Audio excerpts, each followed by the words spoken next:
Anda sedang menyaksikan Astro News, saluran berita yang selalu menghadirkan fakta dan analisis dari berbagai sumber terpercaya. Saya Abi, dan berikut adalah beberapa topik menarik yang akan kami bahas hari ini. Berita pertama, anak muda Indonesia dituntut untuk memiliki keterampilan literasi, kecakapan digital, kreativitas, inovasi, komunikasi, dan pemecahan masalah di era modern. Hal ini disampaikan oleh Menteri Komunikasi dan Informatika Budi Ari Setiadi dalam acara Wisuda ke-19 Universitas Muhammadiyah Malang. Menkominfo mengatakan Indonesia memiliki potensi besar dengan jumlah penduduk usia produktif yang mencapai lebih dari 191 juta orang.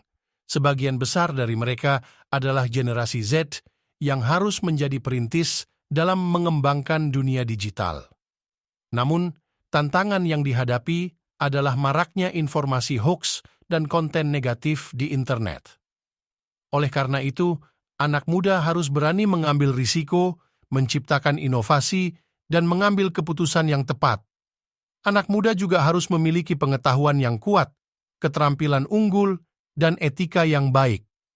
Pesan ini juga disampaikan oleh pimpinan wilayah Aisyah Jawa Timur, Nur Mukaromah. Sementara itu, Rektor Universitas Muhammadiyah Malang, Profesor Fauzan mengungkapkan bahwa kampusnya telah dipilih oleh UNESCO untuk bermitra dengan PBB.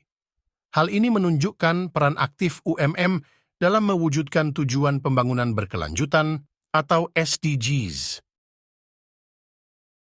Berita selanjutnya tentang kebijakan baru dari Kemendikbudristek yang membebaskan mahasiswa untuk membuat skripsi sebagai syarat kelulusan. Menteri Pendidikan, Kebudayaan, Riset, dan Teknologi Nadiem Anwar Makarim mengatakan bahwa kebijakan ini adalah bentuk transformasi radikal di perguruan tinggi. Ia menyerahkan keputusan ada tidaknya tugas akhir atau skripsi kepada masing-masing program studi. Menurut Nadiem, di dunia sekarang ada berbagai macam cara untuk menunjukkan kompetensi lulusan, tidak hanya melalui skripsi, tesis, atau disertasi. Tugas akhir bisa berbentuk prototipe, proyek, atau lainnya. Kebijakan ini berlaku bagi program studi, sarjana terapan. Sementara untuk program magister terapan dan doktor terapan tetap wajib membuat tugas akhir, namun tidak perlu menerbitkannya di jurnal.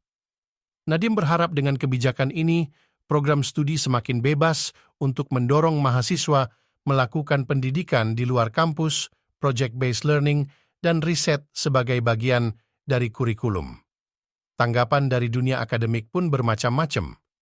Ada yang mendukung kebijakan ini karena dinilai lebih aplikatif dan relevan dengan dunia kerja. Namun ada juga yang khawatir kualitas dan keunggulan lulusan akan menurun.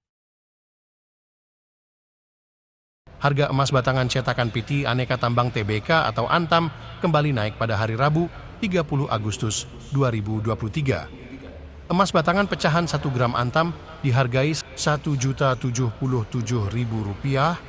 naik Rp7.000 dari level sebelumnya yang dipatok Rp1.070.000 per gram.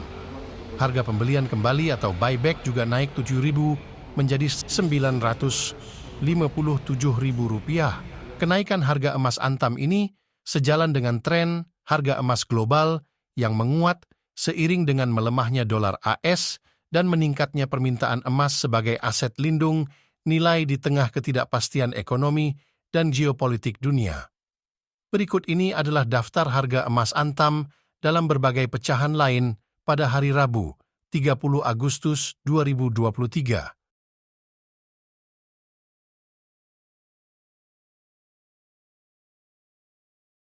Polusi udara di Jakarta semakin parah dan berdampak pada kesehatan masyarakat. Banyak warga yang mengalami infeksi saluran pernapasan akut atau ISPA, terutama balita dan lansia. Data dari Dinas Kesehatan DKI Jakarta menunjukkan bahwa ada lebih dari 100.000 kasus ISPA per bulan sepanjang tahun 2023 ini. Menyikapi kondisi ini, anggota DPRD DKI Jakarta Wibi Andrino mengusulkan agar Pemprov DKI Jakarta membuka posko pengaduan masyarakat yang terdampak polusi udara. Posko pengaduan itu diharapkan bisa mudah bagi warga untuk mendapatkan dan pelayanan kesehatan dari pemerintah. Wibi juga meminta Pemprov DKI Jakarta untuk memberikan pelayanan kesehatan prioritas bagi kelompok usia rentan seperti balita dan lansia. Dia mengatakan bahwa kelompok usia rentan itu sangat memerlukan perhatian lebih mengenai jaminan keselamatannya.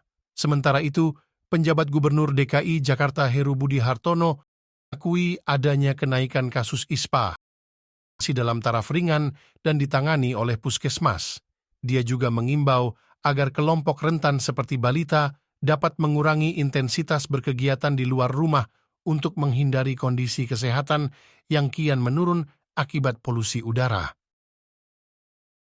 Wakil Presiden Kiai Haji Ma'ruf Amin menyerukan agar semua pihak menjaga kedamaian dalam pemilu 2024. Beliau mengatakan bahwa perbedaan pilihan adalah hal yang wajar dalam demokrasi, tetapi tidak boleh merusak keutuhan bangsa. Beliau juga mengkhawatirkan jika ketegangan politik di kalangan elit menular ke masyarakat bawah. Beliau meminta agar elit politik dapat meredam ketegangan dan tidak memprovokasi masyarakat. Beliau juga berharap agar tidak ada lagi istilah-istilah yang memecah belah masyarakat seperti kampret dan cebong yang sempat muncul di pemilu 2019. Beliau menekankan bahwa pemilu harus menjadi ajang silaturahmi dan persaudaraan, bukan permusuhan dan permusuhan.